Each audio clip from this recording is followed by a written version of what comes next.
Vamos a hacer un pequeño repaso, como hemos venido haciendo cada clase, respecto a la coordinación interinstitucional que se realiza y también un poco de lo que es la conciliación y resolución de conflictos, que es lo que habíamos visto en la última clase.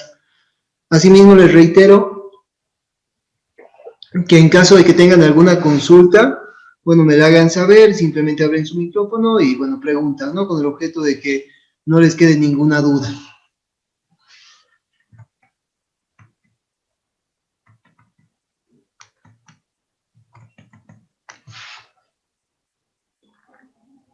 Ahora les voy a compartir la presentación.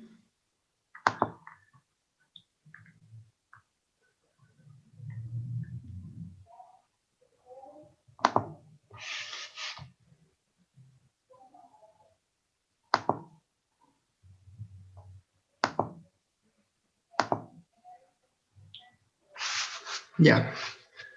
Como les había indicado en la anterior clase, bueno, hemos visto un poco de lo que era conciliación de conflictos. Y bueno, lo que básicamente habíamos visto es que existían algunos tipos de conflicto. En primera instancia, recordar que uno es el conflicto positivo, cual hace referencia a que un nivel de gobierno puede ejercer competencias de otro nivel de gobierno. Esto implicaría una invasión competencial, lo cual podría iniciar un conflicto positivo de competencias.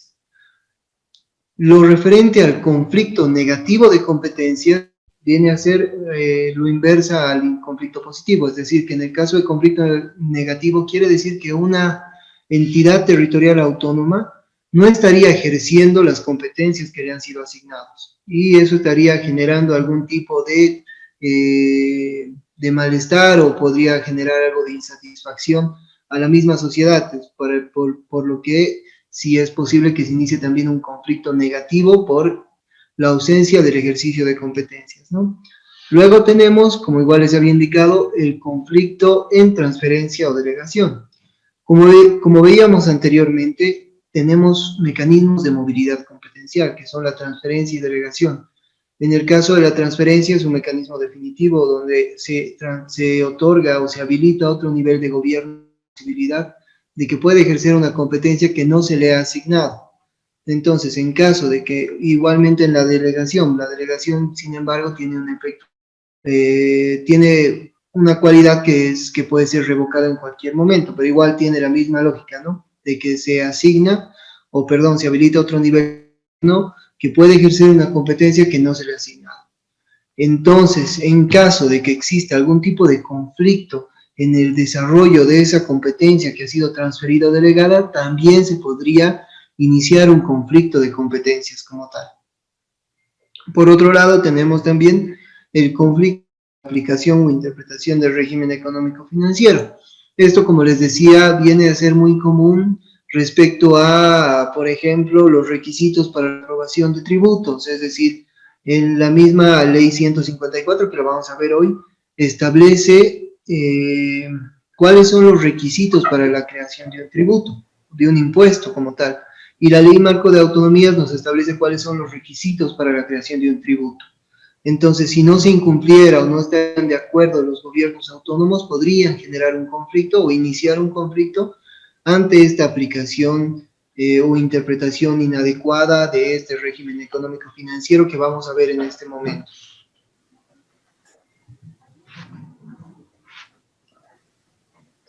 Asimismo, les indicaba que existen tres formas de resolver los conflictos, o tal vez de tratar de alguna manera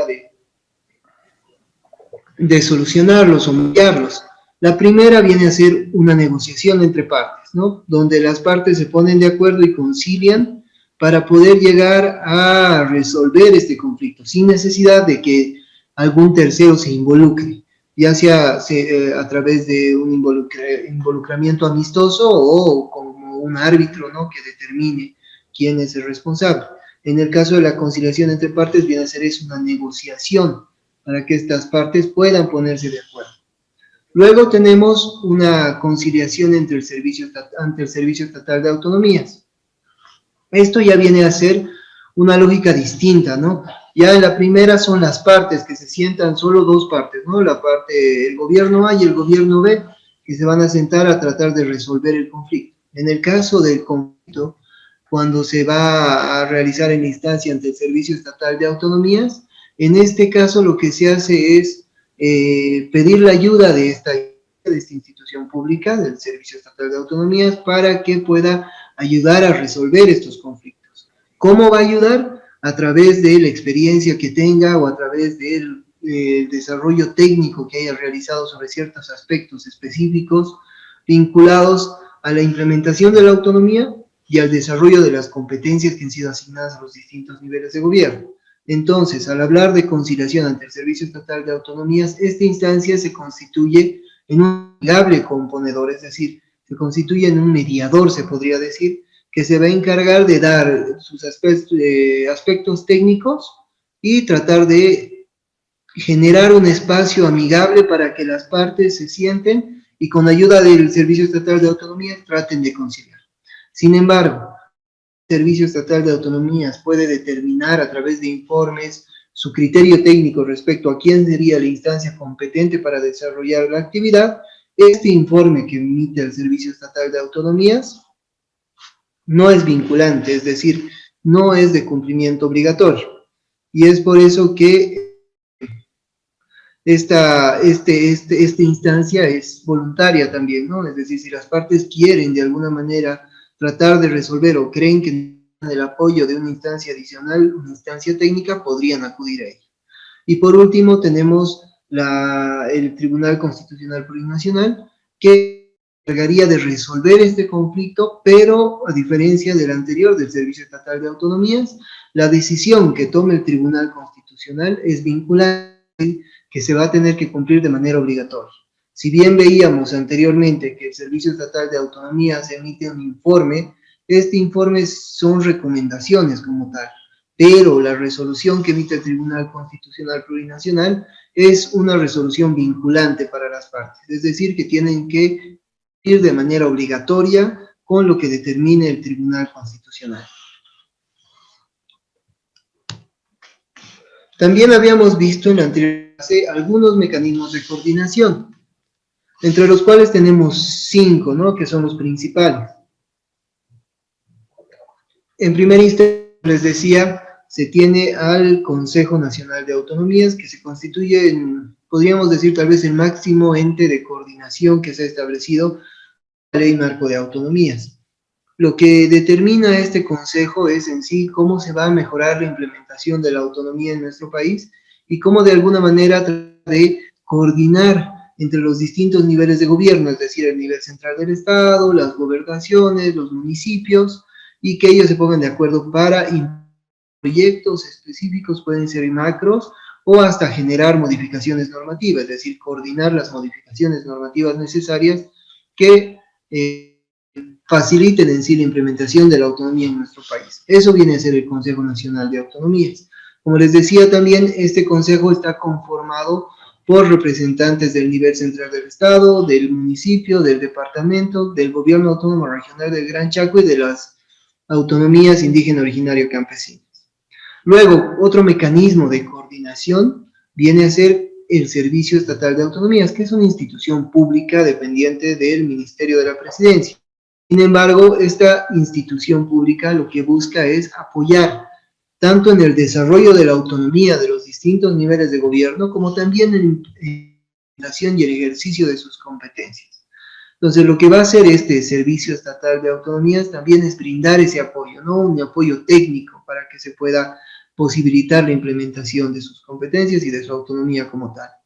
Luego tenemos otro mecanismo de coordinación que es bastante importante, más que todo porque trata de armonizar las acciones que realiza tanto el nivel central como el nivel departamental o el municipal, que se denomina SPIE. Es el Sistema de Planificación del Estado, la Ley 777.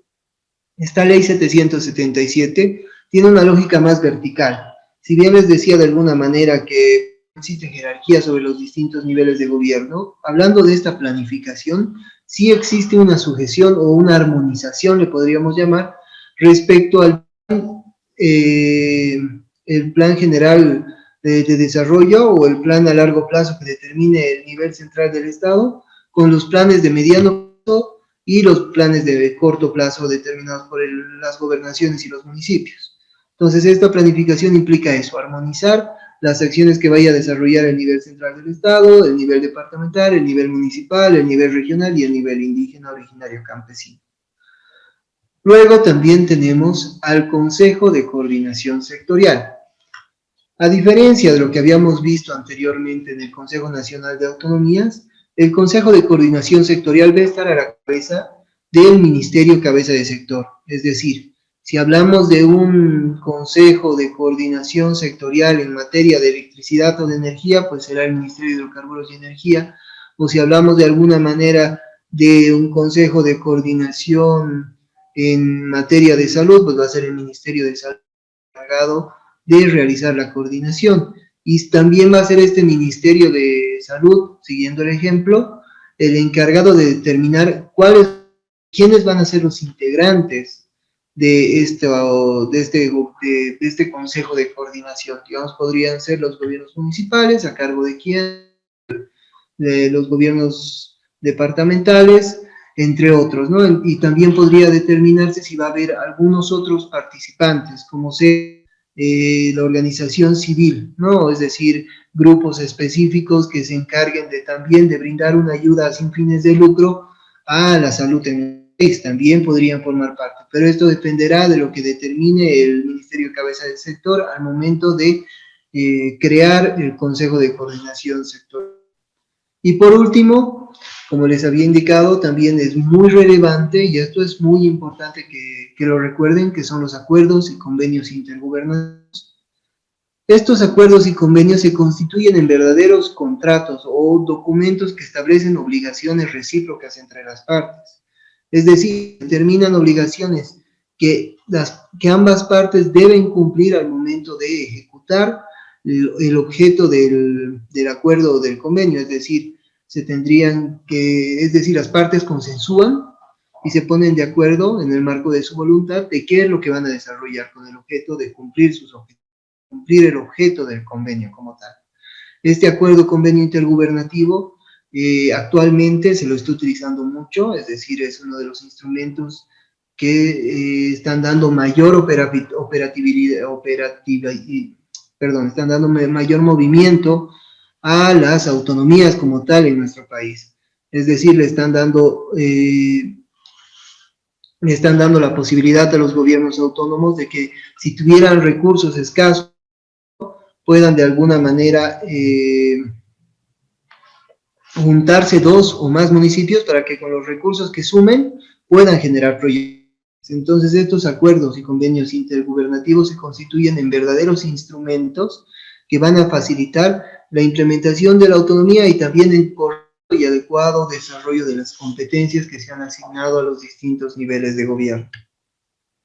Como les indicaba, un acuerdo o convenio intergubernativo nos va a servir para 2 cosas. La primera, para realizar el ejercicio coordinado de competencias, es decir, si queremos desarrollar competencias vinculadas a la otorgación de personalidades jurídicas en un departamento, podemos generar un convenio intergubernativo que nos facilite el coordinar información que nos vaya a otorgar en sí los gobiernos municipales respecto a las entidades que se quieren constituir, entre otras cosas. También tenemos el ejercicio coordinado de competencias, por ejemplo, en competencias concurrentes vinculado a la salud. Mucho se ha visto en este tiempo la necesidad de generar convenios que posibiliten la mejora del sistema de salud. Entonces, lo que se ha hecho también es generar donde el Ministerio de Salud, junto con las gobernaciones, los gobiernos autónomos departamentales, veían la mejor de instaurar redes de salud, ¿no? Y mejorar la forma en la que se estaba manejando las redes de salud en el subsector público, ¿no? De salud en nuestro país y vinculando de una mejor manera el primer, segundo y tercer nivel. Por otro lado, también el acuerdo convenio intergubernativo nos va a servir para la implementación conjunta de planes, programas o proyectos. Es decir, si en algún momento algún gobierno autónomo municipal o gobierno autónomo departamental o hasta el nivel central del Estado quisiera desarrollar un plan, programa o proyecto específico, pero no tuviera los recursos suficientes, puede coordinar. Y a través de la firma de un comité gubernativo puede viabilizar que otro nivel de gobierno le brinde asistencia, ya sea económica o también en la misma ejecución del proyecto. En este punto podemos ver como ejemplo varios acuerdos que se han suscrito, como ser los proyectos vinculados a los proyectos especiales, disculpen la redundancia,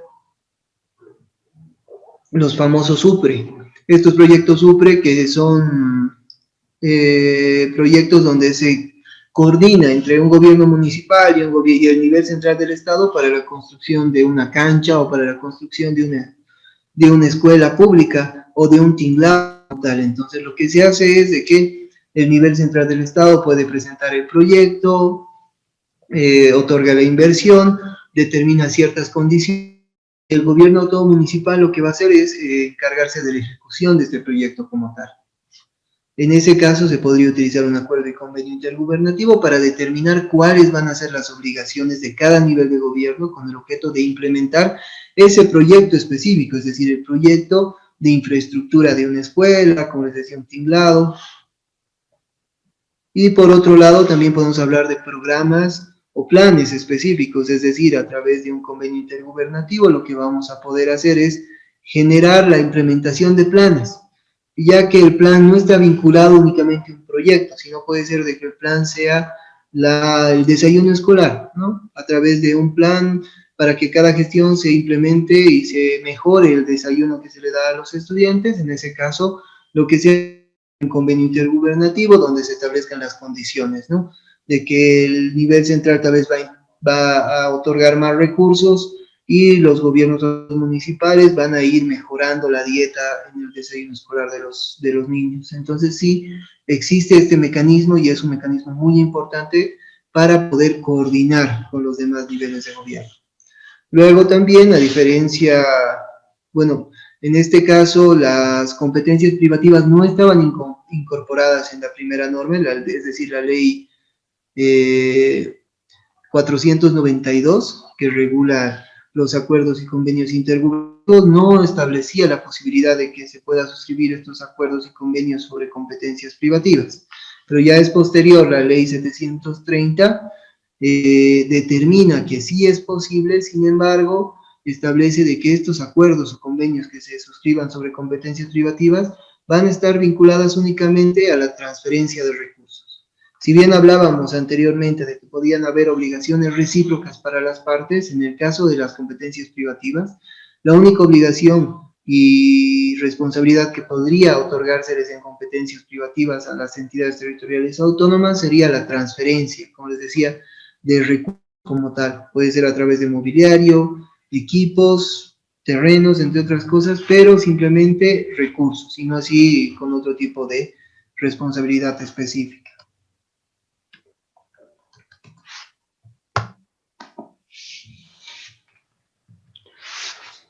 También es importante que consideremos que para que estos acuerdos o convenios intergubernativos sean válidos, es decir, no sean anulados o nulos una vez suscritos, tienen que ser suscritos por autoridades competentes para hacerlo. Es decir, en el caso del nivel central del Estado, serán ministras y los ministros los encargados de suscribir estos convenios cuando los suscriba un ministerio o una institución desconcentrada de estos ministerios.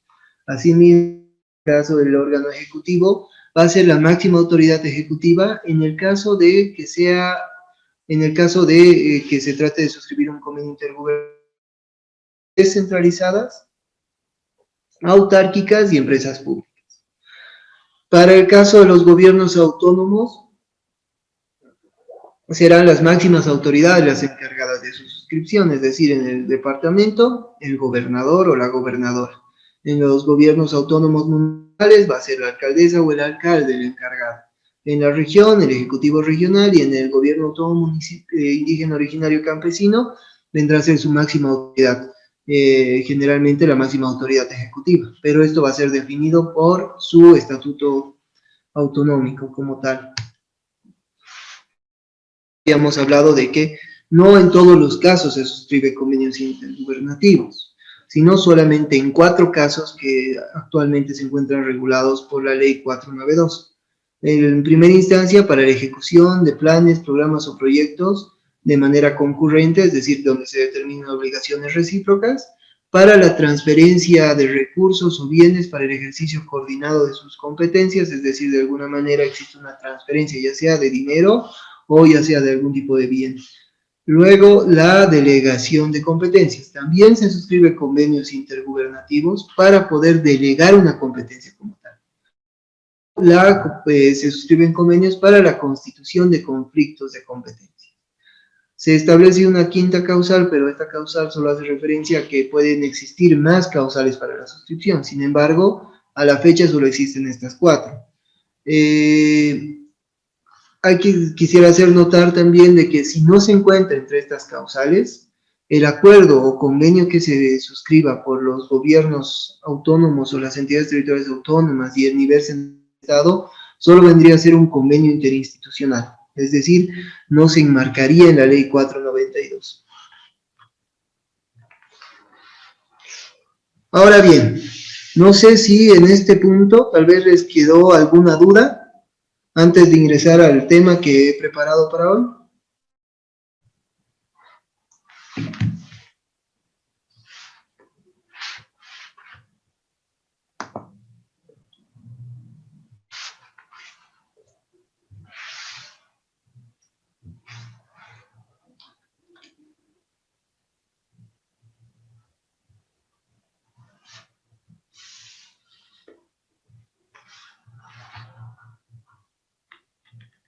Bueno, voy a hacer unas pequeñas preguntas respecto a lo que he explicado anteriormente. Van a ser sencillas, ¿no? Más que todo vinculado a que me hagan mención solamente a uno de los mecanismos de coordinación. Por favor, no sé si alguien se anima, o caso contrario, voy a ir indicando a las personas.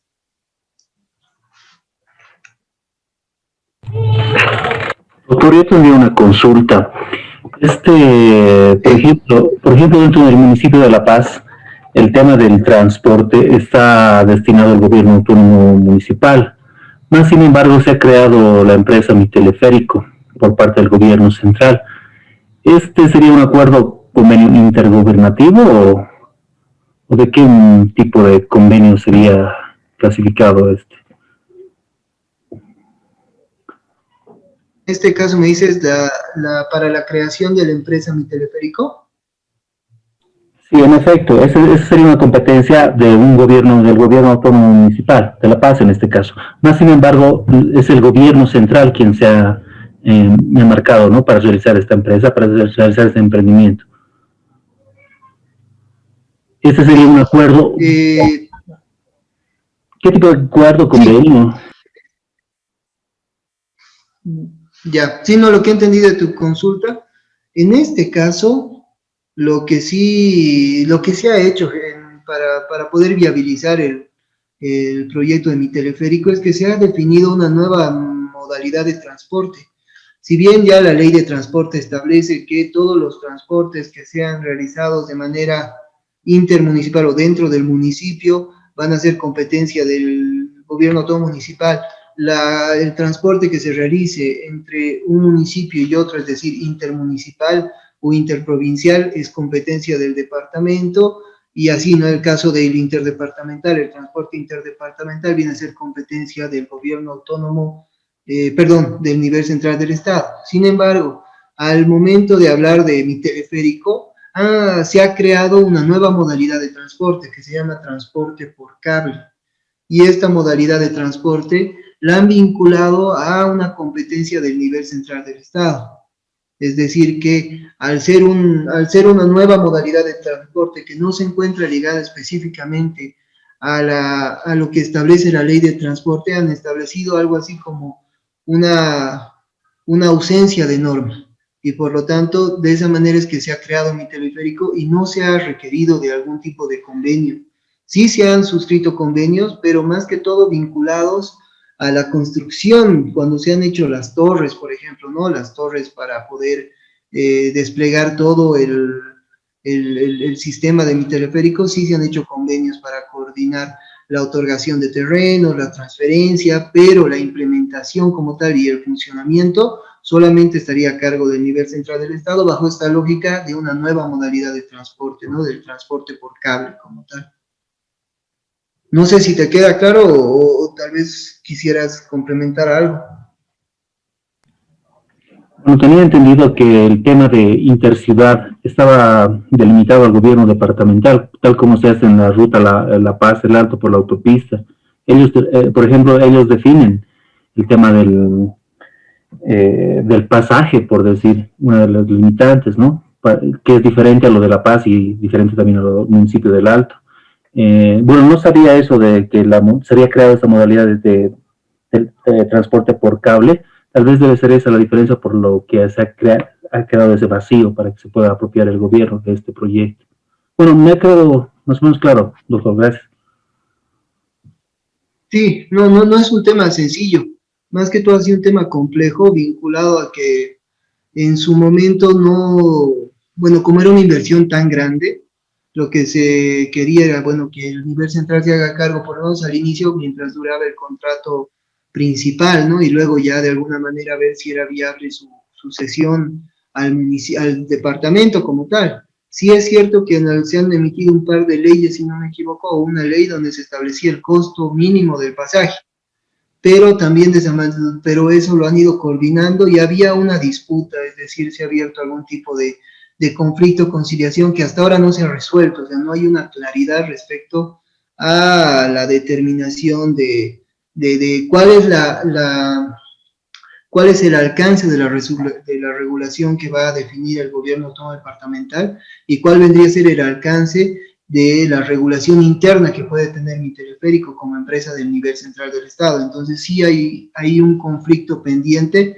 No se ha iniciado, como habíamos visto, entre las metodologías para iniciar la resolución del conflicto, pero también, como les digo, hay estas salvedades de ausencia de normativa específica para el transporte por cable como tal. Entonces sí, eso dificulta un poco el poder identificar cuál es la competencia vinculada al transporte por cable y cuál es la instancia competente como tal.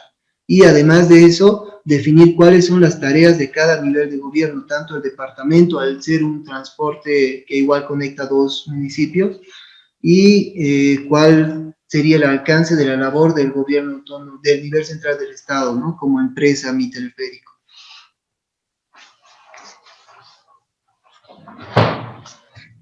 Quizá alguien más tiene alguna consulta.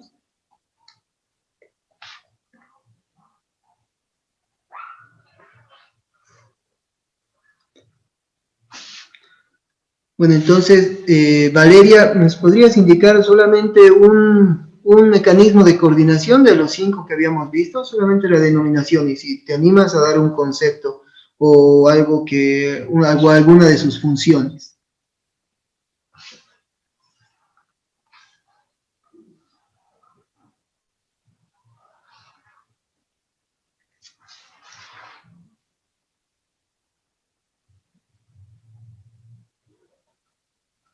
Valeria, Choque.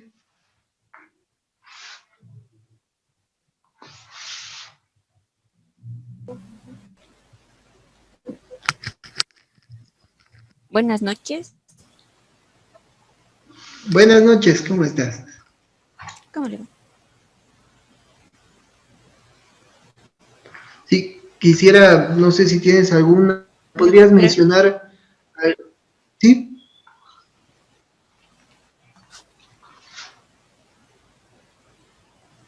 No logré escucharle. Le cuento que se corta. Por eso le mandé el chat. No sé si es mi comunicación o la de usted, pero se me corta. Uy, sí, tal vez, voy a intentar hablar un poquito más calmado para que se me entienda, o voy a ver si se puede mejorar la conexión acá. Sí, No, quería hacer es la una conexión. consulta. Sí, dígame. Sí, no sé si se logró escuchar que existen mecanismos de coordinación. No sé si podrías mencionarnos uno de ellos simplemente.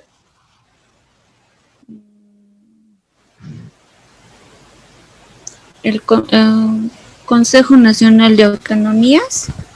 Hay uno Es uno Ya, de ellos. perfecto. Sí, estaría muy bien. Muchas gracias, De Valeria. un ejemplo, usted, el servicio estatal. De autonomías.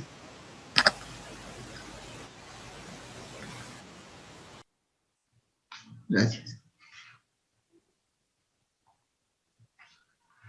Eh,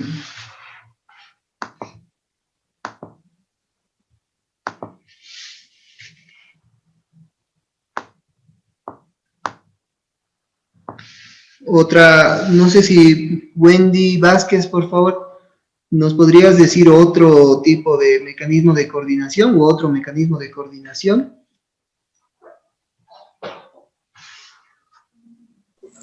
Sí, buenas noches, doctor. Otro mecanismo de coordinación podría ser los acuerdos y convenios intergubernativos. Perfecto, muchas gracias. Jimena Vargas Mendoza, igual otro de los mecanismos de coordinación, por favor. Buenas noches, doctor. Bueno, el Consejo de Coordinación Sectorial, que está, bueno, lo que entendí que está bajo el mando de un ministerio, que está encargado de determinar quiénes serán los integrantes de este consejo. Perfecto, muchísimas gracias.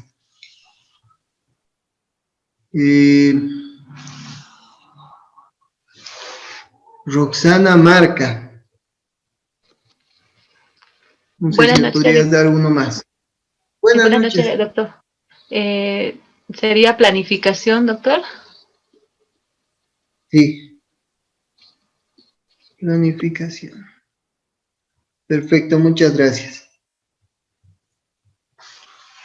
Ya hemos visto entonces, si no me equivoco, todos ya los mecanismos de coordinación, el Consejo Nacional de Autonomías, Servicio Estatal de Autonomías, que también nos indicó la licenciada Valeria Choque, acuerdos y convenios intergubernativos, planificación y Consejo de Coordinación Sectorial. Perdón. Igual habíamos visto, repasando lo de la anterior clase, que existen conflictos competenciales, ¿no? Tenemos los conflictos positivos, los conflictos negativos, es decir, conflicto positivo cuando hay un gobierno que no tiene la competencia que estaría ejerciendo de la competencia de otro nivel de gobierno. Ahí se estaría generando un conflicto positivo. Un conflicto negativo cuando no se ejerce la competencia que se le ha asignado a un gobierno autónomo como tal. Teníamos los conflictos por delegación o transferencia, y también teníamos los conflictos vinculados a la aplicación del régimen económico financiero. Para eso habíamos definido que existían 3 mecanismos para resolver los conflictos. Quizá Jessica Toledo, ¿nos podrías decir alguno de estos mecanismos para resolver los conflictos competenciales?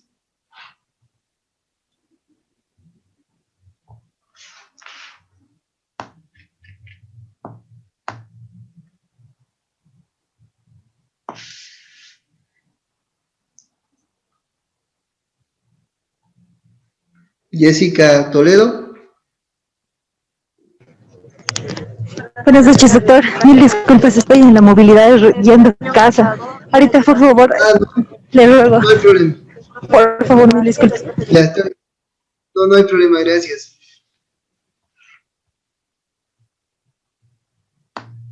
Perfecto.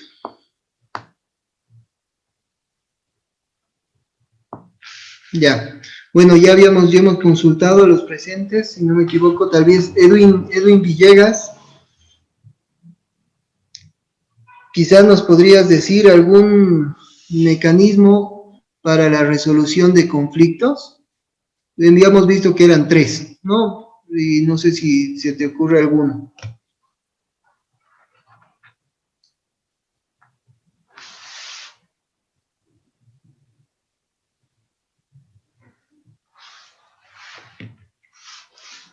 Bueno, creo que no está.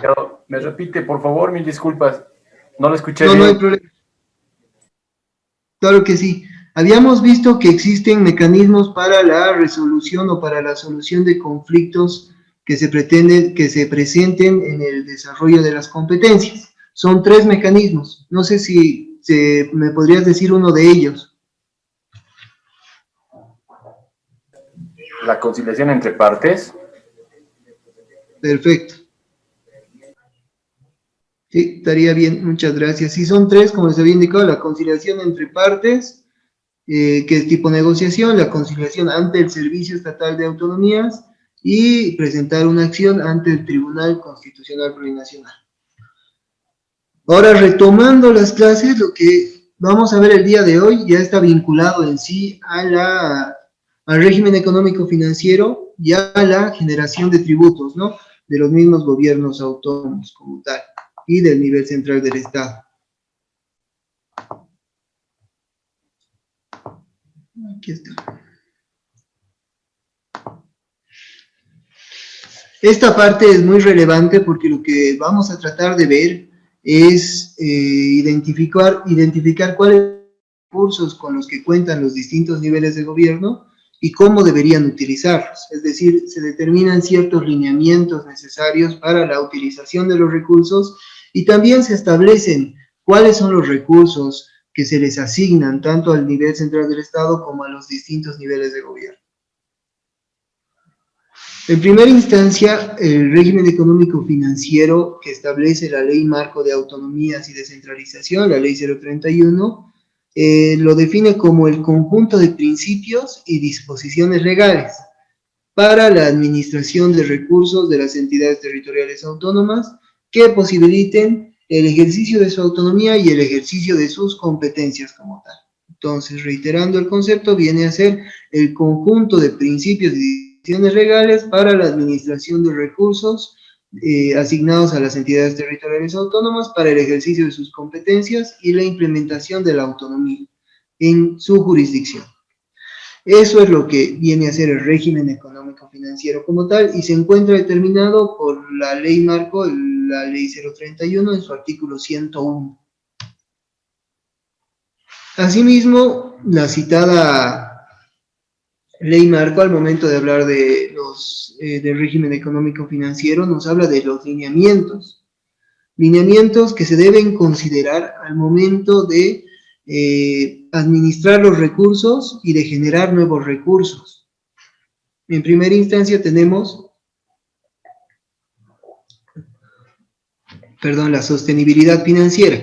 Es decir, que al momento de crear cualquier norma, es decir, al hacer una ley, al hacer un decreto, o al momento de ejecutar cualquier programa o proyecto, tienen que ver de que este programa, la ley, el decreto sea sostenible financieramente, es decir, que pueda ejecutarse. Y no se ejecute tal vez de inmediato, puede ser de que el proyecto implique o que la misma ley implique de que se ejecuten varias actividades a largo plazo. Lo que tendría que definirse al momento de hacer esa norma es que sea sostenible en el tiempo, financieramente hablando, ¿no? Luego tenemos la coordinación y lealtad institucional. Ahora, como les indicaba, los recursos son escasos, siempre son escasos, y a veces hay proyectos bastante grandes, como por ejemplo el tren metropolitano en el departamento de Cochabamba. Este tren metropolitano, si bien cuenta con recursos del nivel central del Estado, en algún momento se ha necesitado de la coordinación con el objeto de aminorar costos, ¿no? Por ejemplo, en el tema de los terrenos que son otorgados por los gobiernos autónomos municipales. En ese caso se coordina con el objeto de que el gobierno autónomo municipal también brinde algún tipo de asistencia económica con el objeto de que no se dupliquen también las funciones, ¿no? Que el nivel central del Estado se encargue de ejecutar lo que le corresponde y el gobierno autónomo municipal también ejecute en el marco de sus competencias lo que le correspondría. Y es en base a eso que la coordinación ayuda a que se realice una mejor, que se ejecute de una mejor manera los recursos que han sido asignados a los distintos niveles de gobierno. Luego tenemos también la lealtad institucional dentro del mismo lineamiento que viene a ser en sí el respeto. Si el gobierno autónomo departamental quiere construir una carretera dentro de la red departamental, pero hay ciertos lugares donde viene a hacerse la conexión con redes municipales, redes vecinales, ahí tendría que coordinar, tendría que ser leal con el municipio, pero con el invadir sus competencias y que también, perdón, a través de la coordinación se resuelvan sus conflictos antes de que se generen conflictos. Luego tenemos la autonomía económica financiera. Otro de los lineamientos importantes es que los gobiernos autónomos tienen autonomía para poder definir cómo es que van a utilizar sus recursos, en la mayor parte de estos, ¿no? Determinan en qué se va a utilizar y para qué proyectos van a utilizar los recursos que les han sido asignados.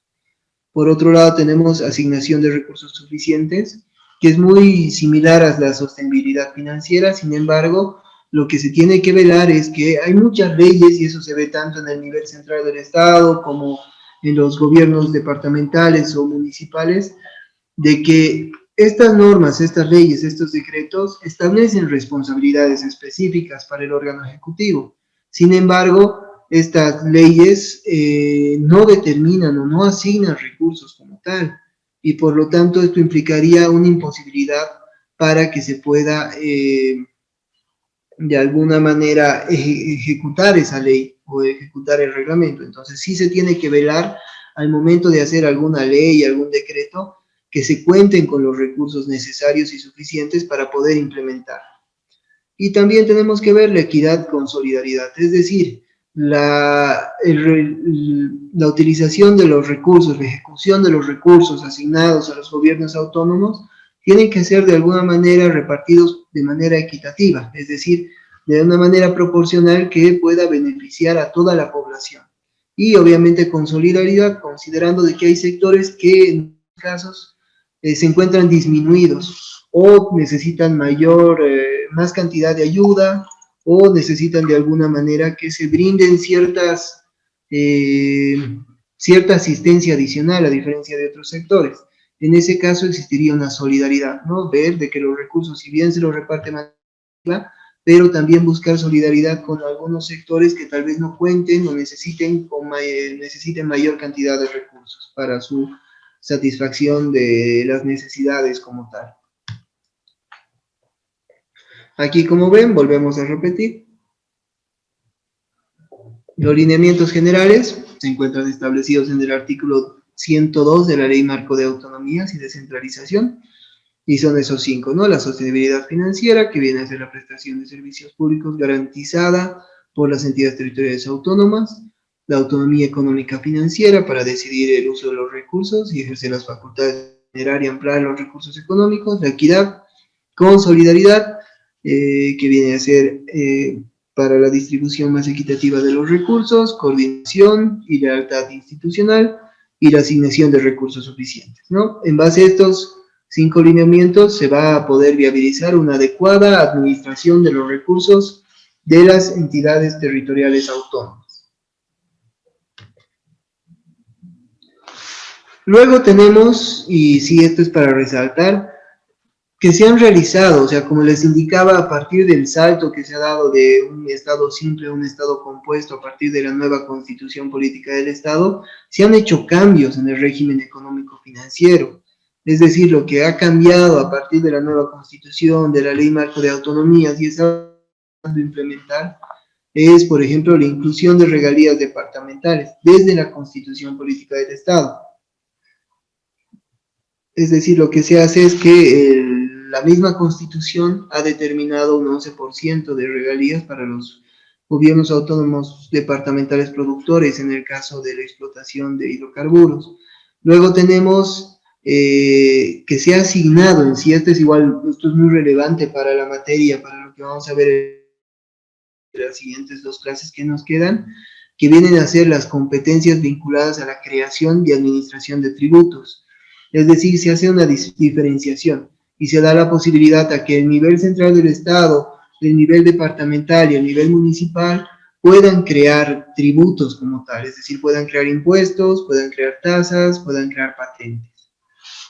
Luego se ha determinado también la creación de empresas públicas, que es otro cambio importante para el régimen económico financiero, donde tanto el gobierno autónomo municipal, el gobierno autónomo departamental, el nivel central y otros, el autonomía indígena originaria campesina, igual podrían crear empresas públicas para poder generar recursos adicionales para mejorar la satisfacción de su población a través del ejercicio de sus competencias. Luego también se ha posibilitado que los gobiernos autónomos puedan participar en ciertos procesos del sector de hidrocarburos. También se han generado competencias para la creación de fondos fiduciarios y de inversión y la posibilidad de que los gobiernos autónomos aprueben a través de su autonomía su presupuesto. Es decir, tanto los departamentos como los municipios pueden aprobar de forma autónoma su presupuesto, ¿no? Y para eso presentan cada año el presupuesto de cómo pretenden, es decir, ellos tienen que hacer su planificación y presentar simplemente su presupuesto de cómo es que pretenden utilizar sus recursos. Ahora bien, como les indicaba, tenemos recursos públicos. Ahora estos recursos públicos vienen a ser los ingresos percibidos por el Estado, tanto por el nivel central del Estado y los gobiernos autónomos, que se utilizan para financiar el desarrollo de sus funciones. Estos recursos públicos en sí se los van a dividir en dos, en un gasto corriente que viene a estar vinculado a los sueldos y salarios y en un gasto de inversión que está vinculado ya sea a construcciones, infraestructura o a otras actividades, pero vinculadas a la inversión como tal y no hacia los sueldos y salarios. Entre estos recursos públicos tenemos los ingresos tributarios, que era lo que indicaba, ingresos vinculados a los impuestos, tasas, patentes, contribuciones especiales. Tenemos los ingresos no tributarios, tenemos las transferencias, las donaciones y los créditos externo e interno. Esos serían los recursos públicos en el marco de los cuales se asignan a los distintos niveles de gobierno para el ejercicio de sus competencias. Respecto a los ingresos tributarios, como les decía, tenemos 4 principalmente, que vienen a ser los impuestos, que vienen a ingresos que son determinados claramente por la ley, es decir, estos impuestos son actividades que están grabadas.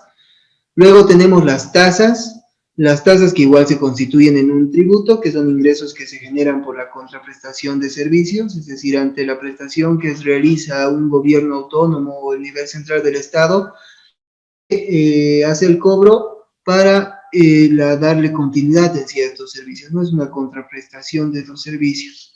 Luego tenemos las patentes, que vienen a ser esos recursos que se originan por el uso o aprovechamiento de bienes de dominio público. Y las contribuciones especiales, que son aportes en dinero, especie o trabajo dirigidos a realizar obras públicas comunitarias, ¿no? Entonces, como ven aquí tenemos por un lado los ingresos tributarios, que vamos a desarrollar a profundidad un poco más ya el día miércoles. Y aquí tenemos un pequeño ejemplo, ¿no?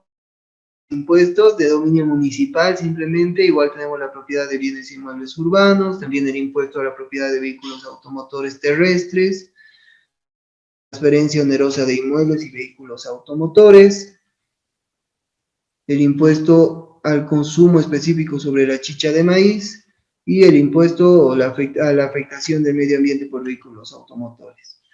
Por otro lado, también tenemos las tasas que se pueden clasificar en 3, ¿no? Las tasas por servicios públicos, aseo urbano, por ejemplo, alumbrado público, mantenimiento de cementerios y crematorios, terminal de buses, alcantarillado, agua potable, entre otros. Otras tasas de servicios técnicos, ya a diferencia de los de servicio público, los servicios técnicos están vinculados más a ciertas áreas técnicas o estudios técnicos que se realizan, ¿no? Como planos de loteamiento, urbanización, aprobación de remodelación o ampliación, son actividades específicas de los municipios. Y las tasas por servicios administrativos. Estas tasas ya están vinculadas más al tema de manejo interno, como ser autorizaciones, certificaciones, legalizaciones, ¿no? Ya son temas por servicios prestados, pero de manera administrativa, servicios administrativos. Luego tenemos las patentes, ¿no? Las patentes como ser la de funcionamiento, que viene a ser la autorización o permiso anual o eventual que se concede para el funcionamiento del comercio. Es decir, una patente de funcionamiento como para tiendas, licorerías, discotecas, muy seguido, ¿no? Luego tenemos patentes también vinculadas a la publicidad y propaganda. En muchos casos vemos, ¿no?, de que si se quiere poner una publicidad, si queremos poner nuestro letrero de nuestro negocio, tenemos que tener una patente, una autorización específica. También existen patentes vinculadas a los espectáculos y recreaciones públicas, es decir, cuando se hace algún tipo de actividad específica donde se vaya a presentar algún tipo de espectáculo, concierto o banda musical, pues se va a hacer este cobro de esta patente. Y también se hace el cobro por la explotación o la extracción de áridos y agregados para la construcción, en el caso de los gobiernos autónomos municipales.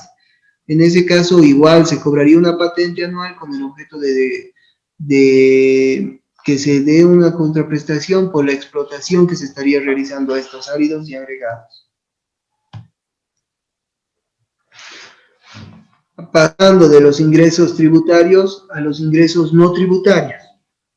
Los ingresos no tributarios son la venta de bienes y servicios, es decir, los gobiernos autónomos y el nivel central del Estado pueden generar recursos a través de la venta de bienes y servicios.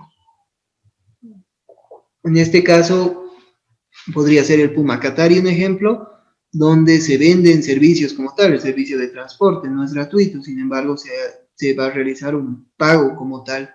Y por otro lado, la venta de bienes también tenemos en el gobierno autónomo municipal de La Paz, la empresa Emaverde, por ejemplo, ¿no?, que se va a encargar del talado de árboles. Si una persona cree que hay un árbol o su árbol está afectando, pues podrían llamar y ellos se encargan de hacer el talado de ese árbol. Se encargan de vender plantines, de vender estas plantitas que vemos, ¿no? Y también tienen ese servicio, venta de bienes y de servicios. Entonces es una forma de generación de recursos. Por otro lado tenemos regalías y las patentes por explotación de recursos naturales, que son otros recursos que reciben los gobiernos autónomos.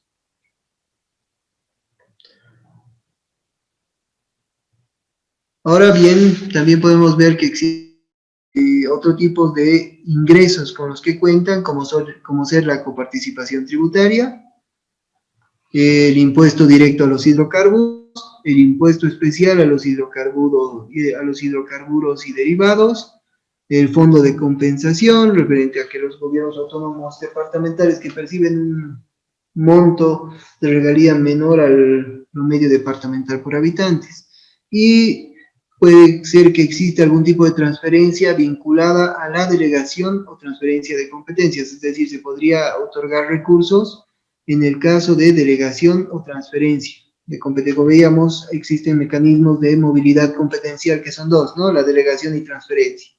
En el caso de que se hagan estas delegación o transferencia de competencias, se tienen que asignar los recursos que sean necesarios, pero eso va a estar sujeto a la coordinación entre los gobiernos autónomos que suscriban la delegación o transferencia de competencias.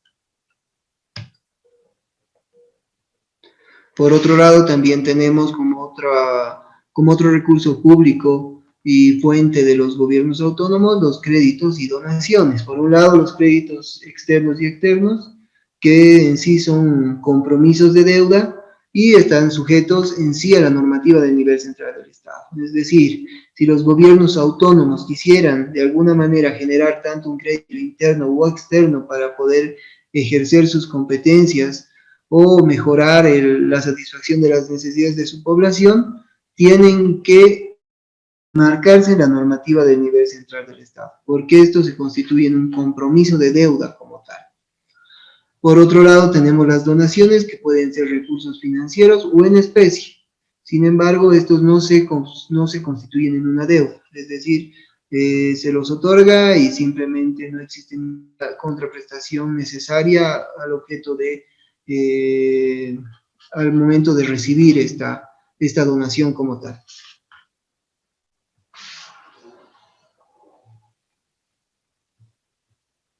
Aquí, como ven, tenemos las fuentes de financiamiento, tanto para el gobierno autónomo departamental como para el gobierno autónomo municipal. En el caso de los departamentos, cuentan con estas fuentes de financiamiento, ¿no? Regalías hidrocarburíferas, forestales, regalías mineras, impuesto directo a los hidrocarburos, impuesto especial a los hidrocarburos y derivados, recursos propios, como veíamos, venta de bienes y servicios, alquileres, y también los mismos tributos como tal, impuestos, tasas, contribuciones especiales, fondos de compensación y créditos y donaciones u otros. En el caso del gobierno autónomo municipal, igual tienen el IDH o impuesto directo a los hidrocarburos o participación tributaria.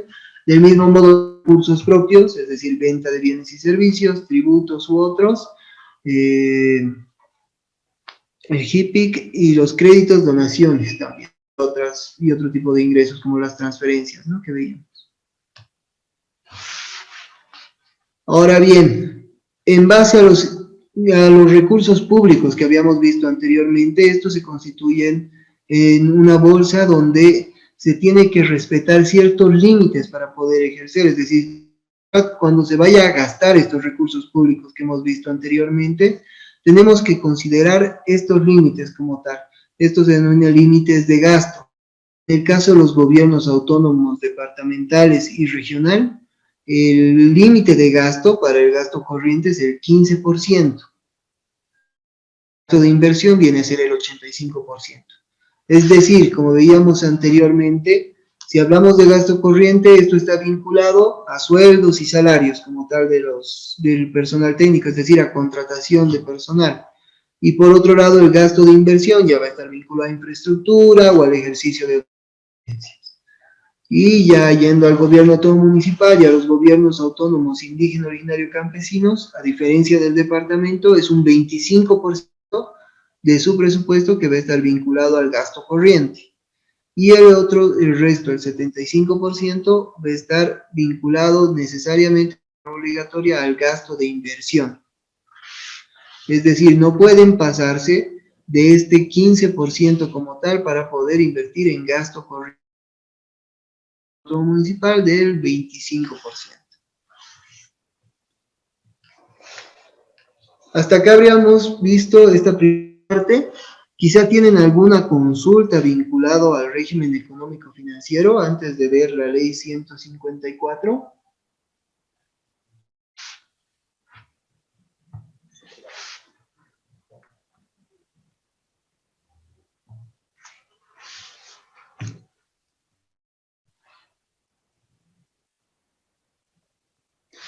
Bueno, entonces ahora lo que les quiero mostrar es el contenido en sí de la ley, ¿no? Lo que vamos a ver, ya hemos visto hasta aquí la ley marco de autonomías, ¿no? Ya hemos intentado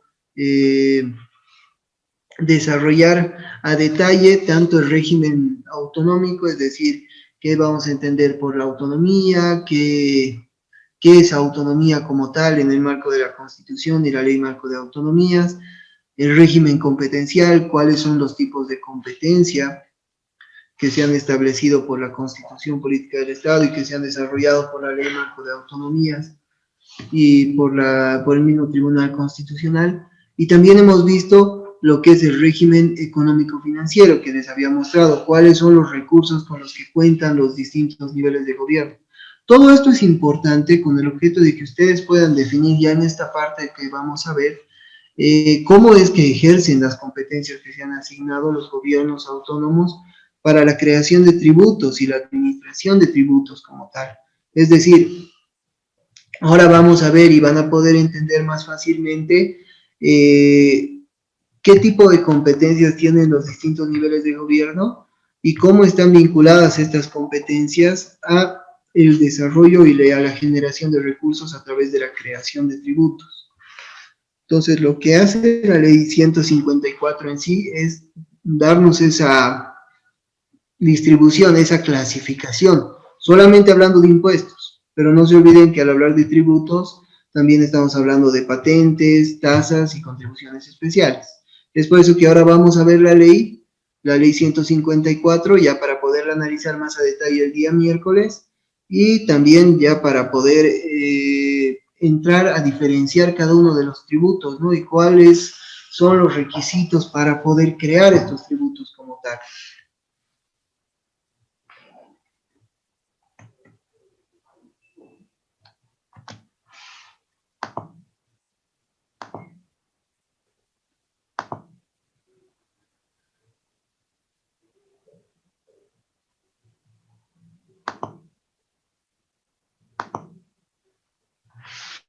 ley número 154.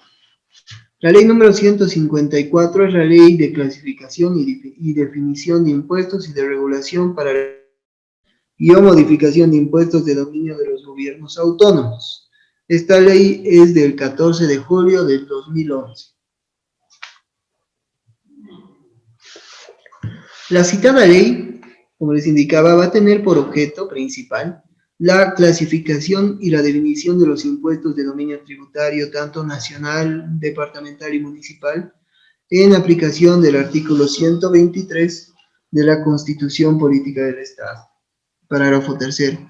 Es decir, lo que va a hacer esta ley y va a tratar a través del objeto que les señalé es clasificar qué impuestos, cuáles son los dominios tributarios con los que cuentan tanto el nivel central del Estado, el nivel departamental, el nivel, en este caso, ¿no? Nos habla de estos tres niveles de gobierno, vinculado a la aplicación del artículo 323, parágrafo tercero.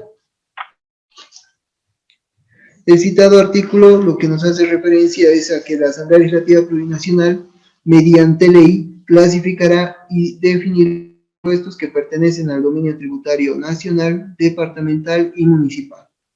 Entonces, aquí vemos de que esta ley se enmarca, por un lado, en el artículo 3 de la Constitución Política del Estado, parágrafo tercero, donde habla de que va a haber una norma, una ley, que vendría a ser la ley 154, que se encargue de clasificar y definir cuáles son estos impuestos. Sin embargo, también es importante recalcar que, como les había indicado, tenemos competencias que han sido asignadas a los distintos niveles de gobierno. Entre estas competencias, entre los tipos de competencias, tenemos a las competencias compartidas. Entonces, en las competencias compartidas establecidas en el artículo 299, en el parágrafo primero, se determina competencia compartida la regulación para la creación y o modificación de impuestos de dominio exclusivo de los gobiernos autónomos. Entonces, en el marco de esta competencia compartida y en el artículo, y conforme al artículo 323 de la Constitución, es que se emite la ley 154, ¿no? Y por eso es que también se le da ese objeto específico, la de clasificar y definir los impuestos de dominio tanto nacional, departamental y municipal. Ahora bien, como se señalaba, el ámbito de aplicación de esta norma es todos los niveles de gobierno, tanto el Estado, el gobierno autónomo departamental, el gobierno autónomo municipal y los gobiernos autónomos indígena, originario, campesinos.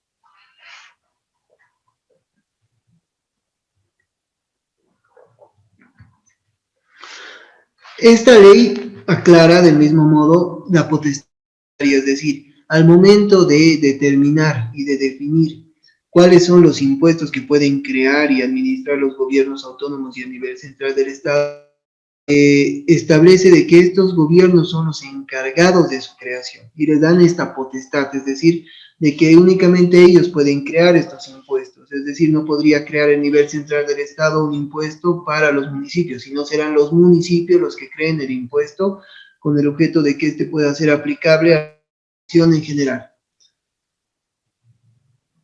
Asimismo, se tiene que considerar de que esta potestad tributaria, al enmarcarse tanto y también en la misma competencia que ha sido asignada a los gobiernos autónomos, municipales, departamentales y nivel central del Estado, es de cumplimiento obligatorio.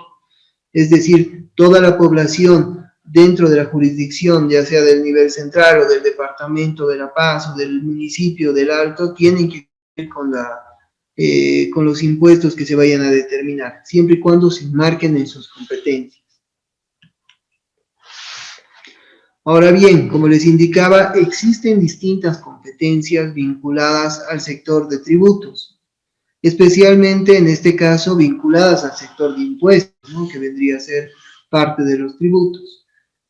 Al hablar de impuestos tenemos que ver de que el nivel central del Estado cuenta con una competencia en primera instancia privativa, como habíamos visto, ¿no? En el régimen competencial, que solamente puede ejercerla este nivel central del Estado para la creación de impuestos definidos por su dominio por la presente ley, no pudiendo transferir ni delegar, es decir, la competencia del nivel central es privativa para la creación de impuestos, ¿no? Entonces los impuestos que sean asignados, clasificados en el marco de esta ley para el nivel central del Estado solo pueden ser regulados, ejecutados por este nivel de gobierno.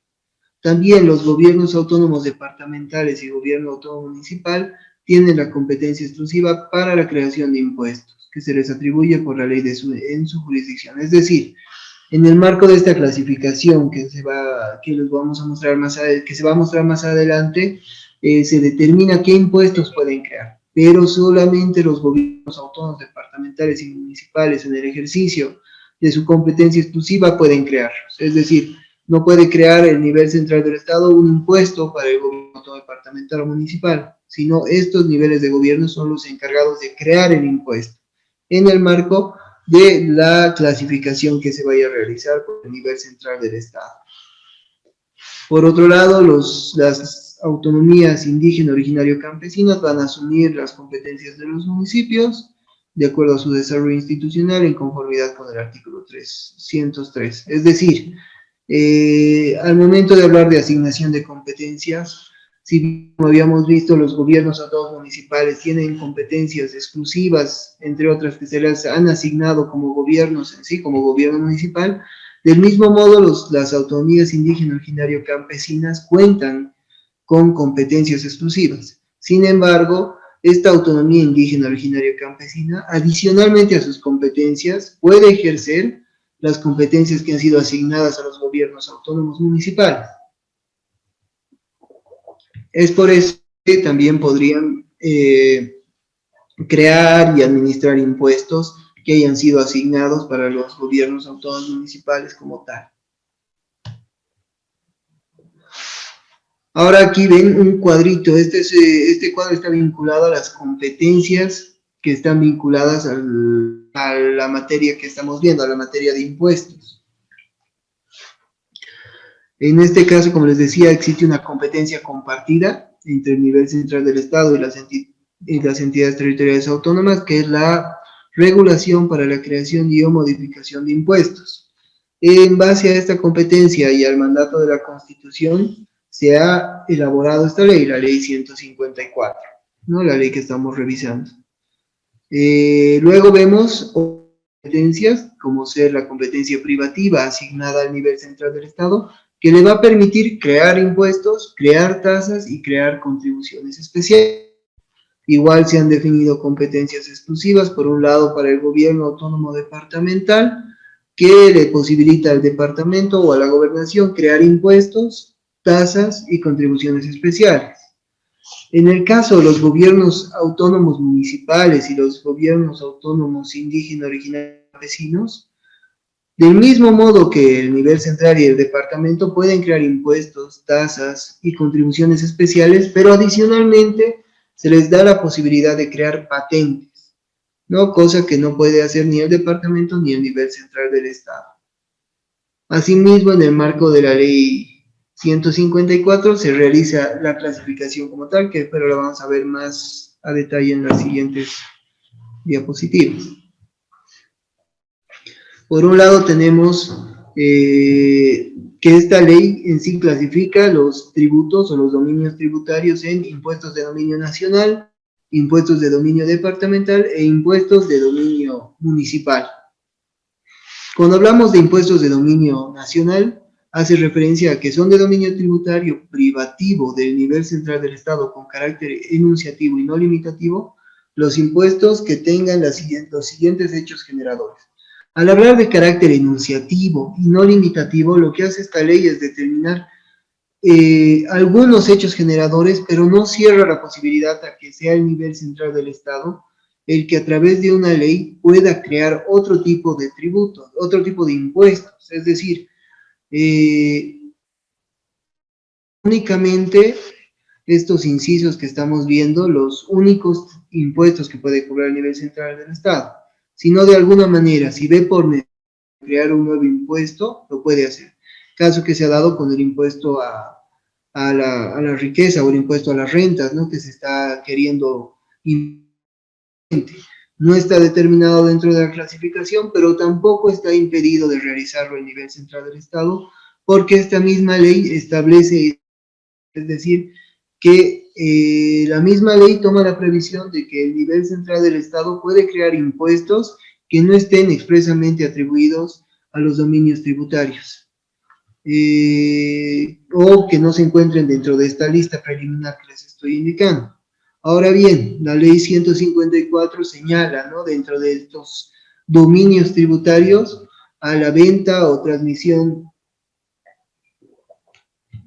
de servicios y toda otra prestación, cualquier fuera su naturaleza, las importaciones definitivas, la obtención de rentas, utilidades y o beneficios de personas naturales y colectivas, las transacciones financieras, las salidas aéreas al exterior, las actividades de juegos de azar, sorteos y promociones empresariales, y la producción y comercialización de recursos naturales de carácter estratégico. Estas vendrían a ser, o vendrían los dominios de impuestos tributarios para el nivel central del Estado, los hechos generadores vinculados a los impuestos que podrían crear. Pero como les indicaba, esto no es limitativo, es decir, simplemente se enuncian, sin embargo, el nivel central del Estado a través de una ley podría crear otros impuestos. Cosa distinta para los gobiernos departamentales y municipales. Es decir, los gobiernos departamentales y municipales únicamente pueden crear los impuestos determinado en la ley 154. Y si de alguna manera quisieran crear otro tipo de impuestos, tendría que ser definida la posibilidad y la implementación de nuevos hechos generadores en la misma, o en una ley de nivel nacional, ya sea que modifique la ley 154 o que determine nuevos hechos generadores para los distintos gobiernos autónomos como tal.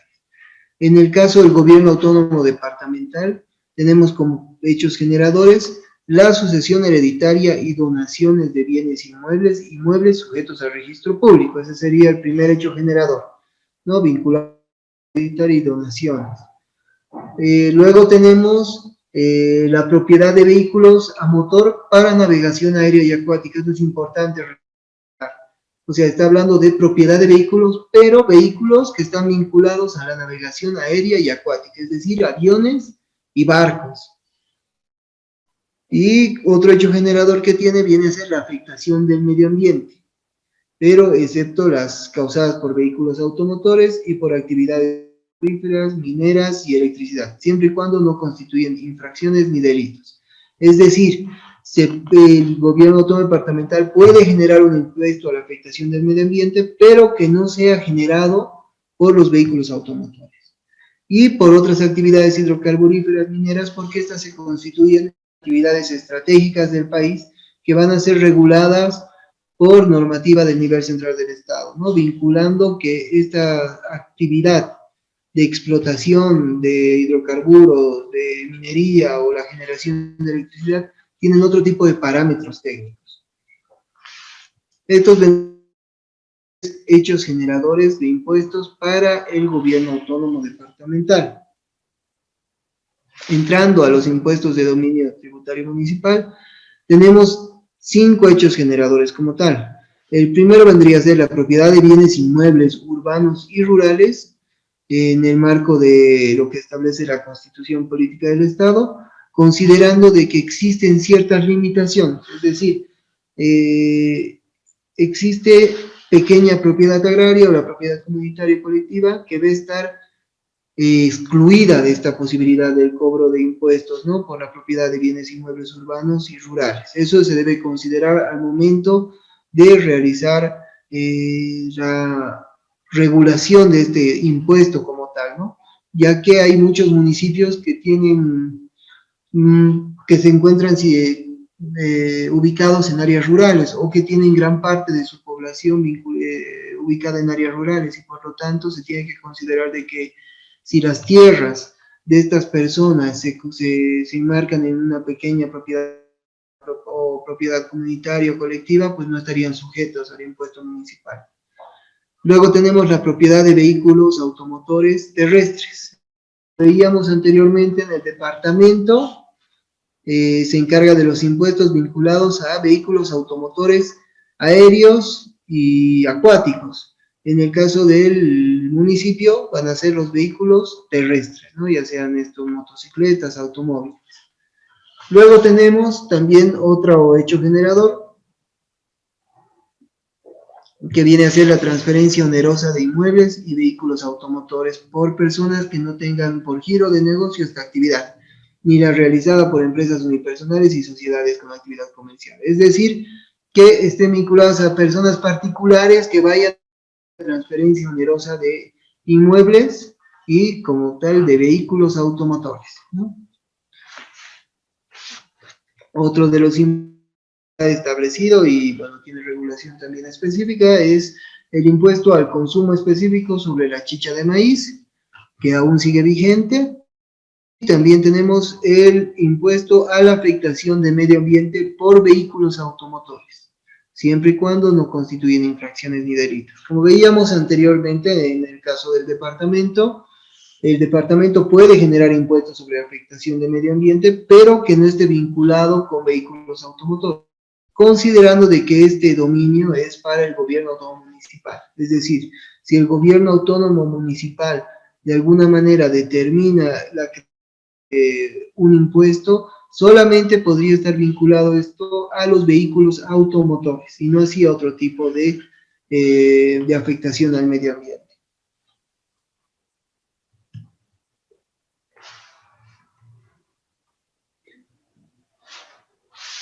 Ahora vamos a ver, bueno, en esta parte ya podríamos entrar a ver qué es la regulación para la creación y o modificación de impuestos de dominio exclusivo de los gobiernos autónomos. En este punto ya lo que vamos a ver son los principios tributarios para la creación y o modificación de impuestos.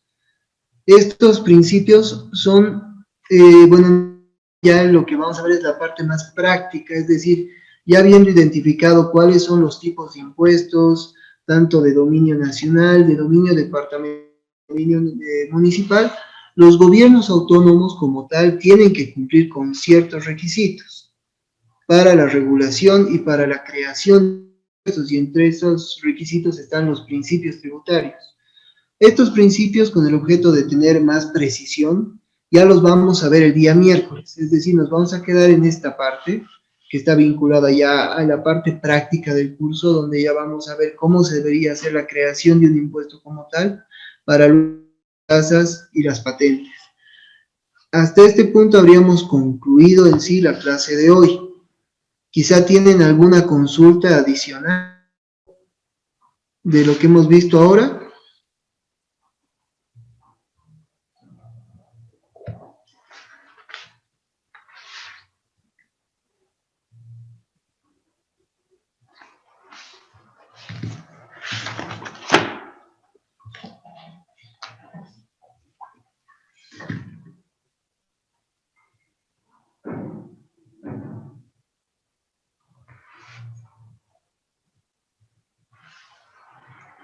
Bueno, ya que no hay más consultas, nos veríamos el día miércoles para ver ya el tema más práctico referente a la creación de impuestos y de tributos, ¿no? Y también a terminar de ver lo que regula la ley 154.